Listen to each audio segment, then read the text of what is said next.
ಎಲ್ಲರಿಗೂ ನಮಸ್ಕಾರ. Mix ಆರ್ಟ್ಲ್ಯಾಂಡ್ YouTube ಚಾನಲ್ಗೆ ನಿಮಗೆಲ್ಲರಿಗೂ ಸ್ವಾಗತ. ಒಂದು ಸಿಂಪಲ್ ಆಗಿರುವಂಥ ಹತ್ತಿ ಹಾರವನ್ನು ಇವತ್ತಿನ ವಿಡಿಯೋದಲ್ಲಿ ಮಾಡಿ ತೋರಿಸಿಕೊಡ್ತಾ ಇದ್ದೀನಿ. ಹತ್ತಿ ಎಳೆಗಳು, ಕಲರ್ ಶೈನಿಂಗ್ ಪೇಪರು ಕಟ್ ಮಾಡಿ ಇಟ್ಕೊಂಡಿದ್ದೀನಿ, 2 ಕಲರು ರಂಗೋಲಿ ಪೌಡರು, ಫೆವಿಕಾಲು, ದಾರ, 2 ಮತ್ತು 4 ಸೆಂಟಿಮೀಟರ್ ಕಾರ್ಡು, ಸ್ಯಾಟಿನ್ ರೋಲ್ ಅಥವಾ ಜಡೆ ಎರಡರಲ್ಲಿ ಒಂದು, ನೀರು ಮತ್ತು ಕತ್ತರಿ. ಇಷ್ಟನ್ನು ನಾನು ಇವತ್ತಿನ ವಿಡಿಯೋದಲ್ಲಿ ತಗೊಳ್ತಾ ಇದ್ದೀನಿ.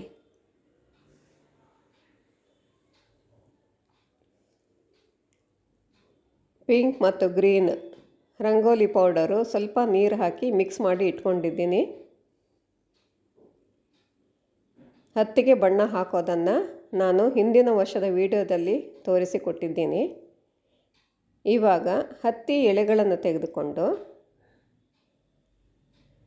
2 ಸೆಂಟಿಮೀಟರ್ ಕಾರ್ಡನಲ್ಲಿ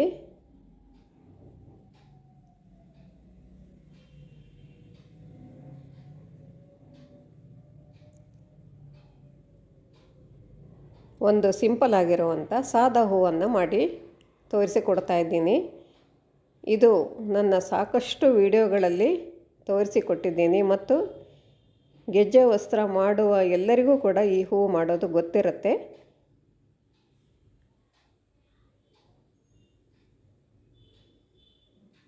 ಇದು ಎಷ್ಟು ಸುತ್ತನ್ನು ಬೇಕಿದ್ರೂ ಹಾಕ್ಕೊಳ್ಬೋದು. ಇಷ್ಟೇ ಸುತ್ತು ಹಾಕಿ ಅಥವಾ ಇದೇ ಸೈಜ್ನಲ್ಲಿ ಹೂವು ಇರಬೇಕು ಅನ್ನೋದೇನೂ ಇಲ್ಲ. ಸೈಜು ಯಾವ ಸೈಜಲ್ಲಾದ್ರೂ ಮಾಡ್ಕೊಳ್ಬೋದು. ಎಷ್ಟು ಸುತ್ತನ್ನಾದರೂ ಹಾಕಿ ಈ ಹೂವನ್ನು ಮಾಡ್ಕೊಳ್ಬೋದು. ಇದು ಸಿಂಪಲ್ ಆಗಿರೋದರಿಂದ ಪ್ರತಿಯೊಬ್ಬರಿಗೂ ಗೆಜ್ಜೆ ವಸ್ತ್ರ ಮಾಡೋರಿಗೆ ಗೊತ್ತಿರುತ್ತೆ. ಇವಾಗ ಕಾರ್ಡನ್ನು ತೆಗೆದುಬಿಟ್ಟು ದಾರದಿಂದ ಗಂಟು ಹಾಕಿ ಹೂವನ್ನು ರೆಡಿ ಮಾಡ್ತಾಯಿದ್ದೀನಿ.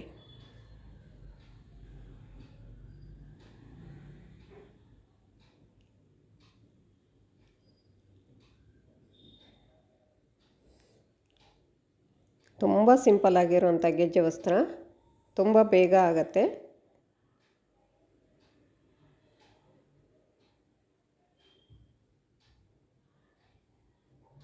ಹೂ ರೆಡಿ ಆಯಿತು.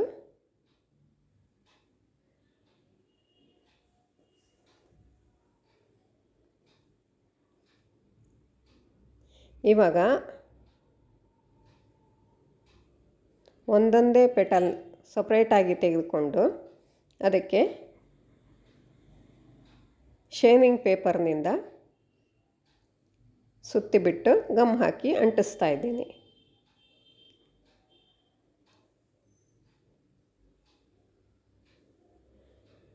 ಫೆವಿಕಾಲು, ಕಟ್ ಮಾಡಿ ಇಟ್ಕೊಂಡಿರೋವಂಥ ಶೈನಿಂಗ್ ಪೇಪರು, ಒಂದು ಪೆಟಲನ್ನು ತೆಗೆದುಕೊಂಡು ಅದಕ್ಕೆ ಪೇಪರ್ನಿಂದ ಟೈಟಾಗಿ ಸುತ್ತಿಬಿಟ್ಟು ತುದಿಯಲ್ಲಿ ಗಮ್ ಹಾಕಿ ಅಂಟಿಸ್ತಾ ಇದ್ದೀನಿ.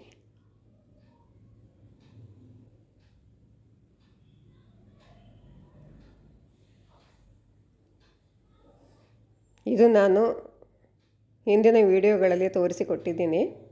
ಇದೇ ರೀತಿ ಪ್ರತಿಯೊಂದು ಪೆಟಲ್ಗಳಿಗೂ ಕೂಡ ಪೇಪರ್ ಅಂಟಿಸ್ಕೋಬೇಕಾಗತ್ತೆ. ಇವಾಗ ಹೂ ರೆಡಿ ಆಯಿತು.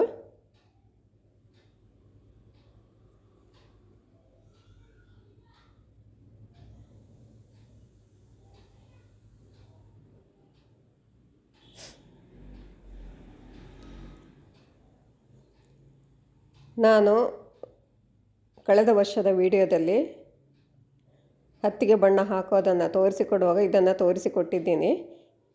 ಮೇಲೆ ಇರುವಂಥ ನೀರನ್ನು ಮಾತ್ರ ತೆಗೆದುಕೊಳ್ಬೇಕು, ಕೆಳಗಡೆ ಪೌಡರ್ ತಗೊಳ್ಬಾರ್ದು. ಇದನ್ನು ಹೇಳಿದ್ದೀನಿ ನಾನು ವಿಡಿಯೋದಲ್ಲಿ, ನನ್ನ ಹಿಂದಿನ ವಿಡಿಯೋದಲ್ಲೂ ಕೂಡ ಹೇಳಿದ್ದೀನಿ.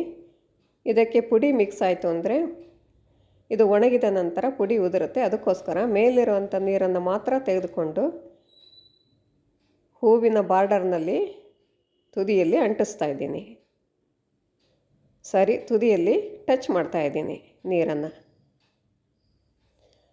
ನನ್ನ ಹಿಂದಿನ ವಿಡಿಯೋದಲ್ಲಿ ಇದೇ ರೀತಿ ಮಾಡಿದ್ದೆ, ಆದರೆ ಪೇಪರನ್ನು ಅಂಟಿಸಿರಲಿಲ್ಲ. ಇವಾಗ ಹೂವಿಗೆ ಪೇಪರನ್ನು ಅಂಟಿಸಿ ತೋರಿಸ್ತಾ ಇದ್ದೀನಿ. ಒಂದು ಸಣ್ಣ ಡಿಫರೆನ್ಸ್ ಅಷ್ಟೇ. ಈ ರೀತಿ ಬಂದಿದೆ. ಇದನ್ನು ಸ್ವಲ್ಪ ಹೊತ್ತು ಒಣಗಿಸ್ಕೋಬೇಕು.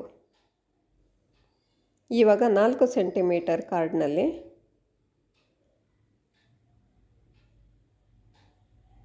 ಮತ್ತೊಂದು ಹೂವನ್ನು ಮಾಡ್ಕೊಳ್ತಾ ಇದ್ದೀನಿ. ಇದು ಕೂಡ ಎಷ್ಟು ಸುತ್ತನಾದರೂ ಸುತ್ತಬೋದು ಮತ್ತು ಯಾವ ಸೈಜ್ನಲ್ಲಿ ಕೂಡ ಮಾಡ್ಕೊಳ್ಬೋದು.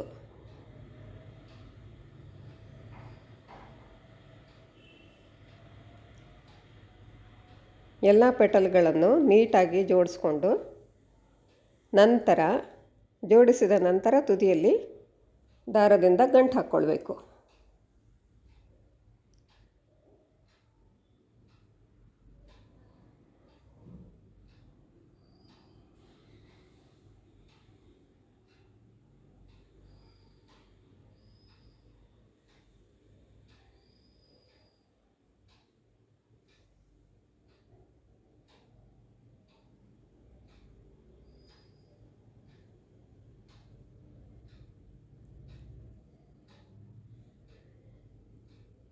ತುದಿಯಲ್ಲಿ ಗಂಟು ಹಾಕಿದ್ದು ಉಳಿದಿರುವಂಥ ದಾರವನ್ನು ಕಟ್ ಮಾಡಿ ತೆಗಿತಾ ಇದ್ದೀನಿ.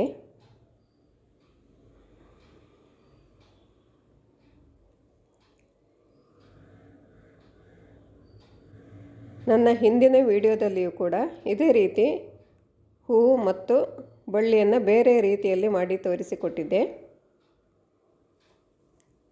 ಇವಾಗ ಅದನ್ನೇ ಸ್ವಲ್ಪ ಇನ್ನೊಂದು ರೀತಿಯಲ್ಲಿ ಜೋಡಿಸಿ ತೋರಿಸಿಕೊಡ್ತಾ ಇದ್ದೀನಿ. ಇವಾಗ ಗ್ರೀನ್ ಕಲರ್ ಮೇಲೆ ಇರುವಂಥ ನೀರನ್ನು ಮಾತ್ರ ತಗೊಳ್ತಾ ಇದ್ದೀನಿ. ಗ್ರೀನ್ ಕಲರ್ ಸ್ವಲ್ಪ ಡಾರ್ಕಾಗಿ ಮಾಡ್ಕೊಳ್ಬೇಕಾಗತ್ತೆ, ಯಾಕೆಂದರೆ ಒಣಗಿದ ನಂತರ ಲೈಟಾಗಿ ಕಾಣಿಸುತ್ತೆ. ಅದಕ್ಕೋಸ್ಕರ ಒಂದು ವೇಳೆ ಲೈಟ್ ಆಯಿತು ಅಂತ ಅನಿಸಿದರೆ ಇನ್ನೊಂದು ಕೋಟ್ ಮಾಡ್ಕೊಳ್ಬೋದು ಒಣಗಿದ ನಂತರ. ಇದೇ ರೀತಿ ತುದಿಯಲ್ಲಿ ನೀರನ್ನು ಟಚ್ ಮಾಡಿಕೊಳ್ಬೇಕು. ಇದು ಒಣಗಿದ ನಂತರ ಈ ರೀತಿ ಬಂದಿದೆ ಗ್ರೀನ್ ಕಲರು. ನಾನು 2 ಸಾರಿ ಕೋಟ್ ಮಾಡಿದ್ದೀನಿ. ಒಂದು ಸಾರಿ ಲೈಟಾಗಿ ಬಂದಿದ್ದರಿಂದ ಇನ್ನೊಂದು ಸಾರಿ ಕೋಟ್ ಮಾಡಿಬಿಟ್ಟು ಇವಾಗ ಸ್ಯಾಟಿನ್ ರೋಲು ಅಥವಾ ಜಡೆ ಯಾವುದರ ಮೇಲಾದರೂ ಈ ರೀತಿ ಅಂಟಿಸ್ಕೊಂಡು ಹೋಗಬೇಕು. ಅಂಟಿಸಿ ನಂತರ ಹೂವನ್ನು ಅಂಟಿಸಿ ನಂತರ ಜೋಡಿಸ್ಕೋಬೇಕು.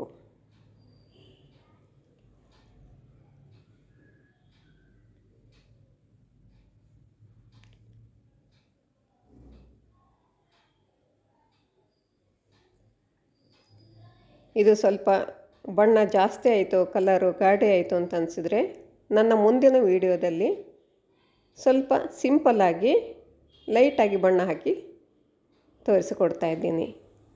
ಇಲ್ಲಿಗೆ ಹಾರ ಮುಗಿದಿದೆ. ತುಂಬ ಸಿಂಪಲ್ ಹಾರ. ಇಷ್ಟು ಹೊತ್ತು ನನ್ನ ವಿಡಿಯೋ ನೋಡಿದ್ದಕ್ಕಾಗಿ ನಿಮಗೆಲ್ಲ ತುಂಬ ಧನ್ಯವಾದಗಳು.